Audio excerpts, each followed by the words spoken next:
on the phone with Power Kanga, former football star at the Bishop Hendricken High School Hawks. Then,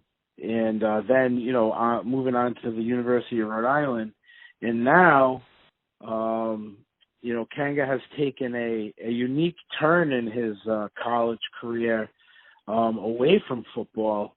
And I think this is a great and interesting story for all the kids out there to listen to, because, we talk a lot about sports. We talk a lot about getting people recruited to D1 schools. We don't talk a lot about what's your backup plan if you have, a very severe injury that could really play havoc on your football career.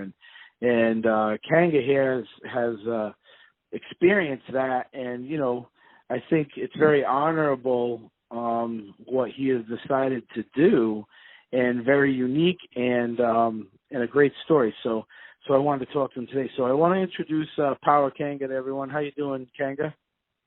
I'm doing all right. Thanks for having me. Thanks for taking my call. I know it's the holidays, and I do appreciate it. So let's jump right into it. So you were a Hawk, and you had a stellar career over there. You won 4 state title 3 years in a row, and you were all state all 3 years, or 2 years in a row? 2 years in a row, I believe. Yep, and track as well, right? You got a great track career over at Hendricken also? Yeah, I had to go. Be some track career out there.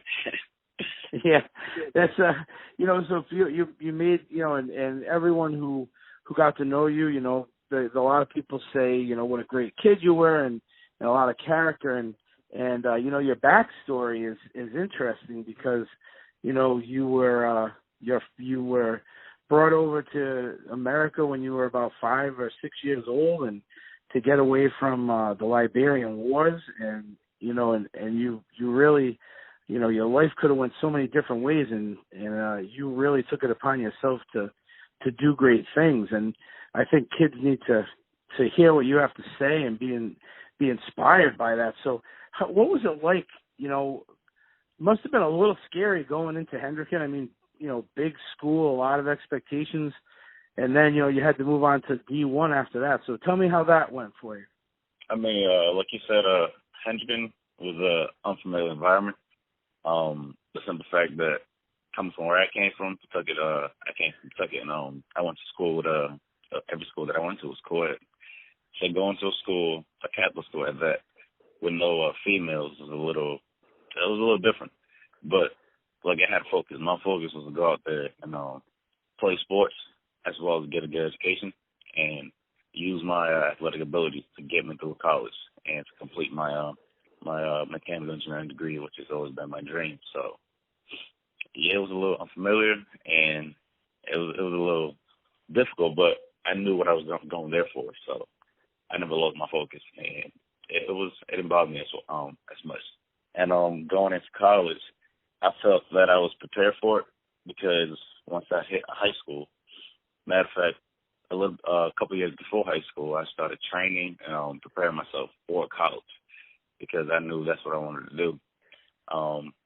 One of my goals were to play Division I football, to play Division I sports, and I knew that I had to prepare myself to get the opportunity. So I would usually work out before school in the morning, and then go to practice. And after that, I pretty much did that all throughout my high school career. So as far as the physicality-wise, talent-wise, I wasn't really nervous. It was just pretty much getting used to the whole how everything works out there. That's what I was a little worried about, but I kind of got the hang of it. Yeah, you did. Well, I mean, you had a great freshman year. You played in 4 games, and you had a start, and you had some decent stats for a freshman going into URI. And then, tell us what happened at the end of your freshman year going into your sophomore year. Okay. Like you said, I did play 4 games in my college career. Unfortunately, I wish it could have lasted longer, but, football is a dangerous sport, and injuries do happen at a moment, at any time. So that's something to be aware of, and I was aware of that. But so I believe it was the 4th game versus Maine. It started off I was on defense, and a tight end caught a pass, an arrow route, and I ran and I hit him, and my shoulder felt funny. I believe that's when it popped. But being competitive as I am, and football is football. Sometimes you think it's a stinger, but you kind of misjudged it. So I stayed in the game, kept playing, kept using the same shoulder to hit, and play defense with, and it kept getting worse and worse. And punt return, I was playing the gunner, and he kind of pulled my arm backwards, and it went like in a circle, but the opposite direction. And that's when I could hear every bone or ligament just, it was kind of disgusting. But that's when I pretty much tore it and did so much damage to it that I was unable to even move it, or I couldn't feel that I had my left arm. So that's how my injury happened. And when I came out of the game, that was it for me. And so then, you went your whole sophomore year at URI, obviously completing your educational, requirements, but not playing football. Correct. Yeah, so I went through I finished on my freshman year and sophomore year at URI. And going to school, I tried to stay around the team as much as I could, and hope that I would come back. But it was unfortunate I couldn't. And I actually did track for a semester since I couldn't play football anymore. And because track really doesn't involve contact. And that also wasn't – I did pretty well, but like I said, I'm not 100% to do track nor do football, so I didn't want to keep doing something if I couldn't really produce or perform to the best of my ability.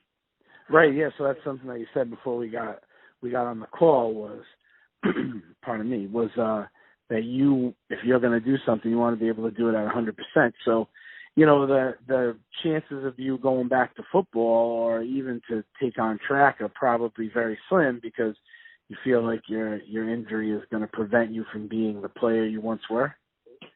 Correct. So tell everyone what you're doing now because it's it's amazing to hear how you're taking your next steps and it's very honorable and I'd like people to hear about it because I think a lot of the kids that we talk to are a lot of the kids have aspirations of playing sports and they see themselves going to college and playing for 4 years and getting out and getting a job and it doesn't always work out that way exactly. So tell everybody what you're doing right now. All right. So right now I joined the National Guard, the Army National Guard, and I'm still in the process of completing my training. I've been going for about 5 months. Got about a month left, and when I get back, I'm actually going to keep going to URI, and I'm going to commission as an officer in the ROTC program. And there, I plan on completing my career in mechanical engineering, as well as once I graduate, having the rank of second lieutenant when I graduate. Congratulations on that. That's pretty great. So going into the National Guard, what brought you to that decision? Because again, us talking before we got on the phone, sounds like it was a good financial move for you as well. Correct. So I know a lot of people are aware of college can and is expensive, and it was pretty much another way to make sure that I get my education completely paid for, and I couldn't pass upon it. And actually, I do have a lot of family members in my family who are military, not here but back home in Liberia. So I guess it was kind of something that I was interested in, but ever since when I was healthy, I didn't want to take that route because it was kind of impossible to do so, to play sports and join the military at the time. That's what I thought, I believe. But since my first plan failed, I decided to go with my backup plan. And many people didn't expect it, but it was just, you don't really talk about your backup plan all the time. You just focus on your plan A. So once plan A fails, you got to go to plan B. And that's exactly what I did. Well, hey, listen, man, it's, again, one of these things that I think your story is interesting, and that's why I wanted to get it out there because not a lot of kids have a plan B. Not a lot of adults have a plan B, but it's kind of important. I feel like, especially if athletics is something that's helping you to pay for your next level education. If it doesn't work out, what's your next plan? And the other thing is that education needs to always be first. I mean, because if sports don't end up working out for you, your education, which let's be realistic, 1% of, college athletes end up going professional, and the rest, everybody's, you got to get your degree and move on and work in your career. So, that's what you're doing right now. Mechanical engineering is a great career, and URI is a great school for mechanical engineering. And, what made you decide that that's what you wanted to do? Like, where did you get that major from? Growing up, for some reason, there were certain subjects that I was strong in, such as math, science, I was decent at physics. And I just always wanted to create something. And I felt that mechanical engineering was the best path to take as far as financially. And although it was difficult, I knew it was something that I could do. And based on my strengths in school, I decided to pursue it. And someday I do want to create something and hopefully have my name or have a name after me someday. We'll see. Yeah, we're rooting for you.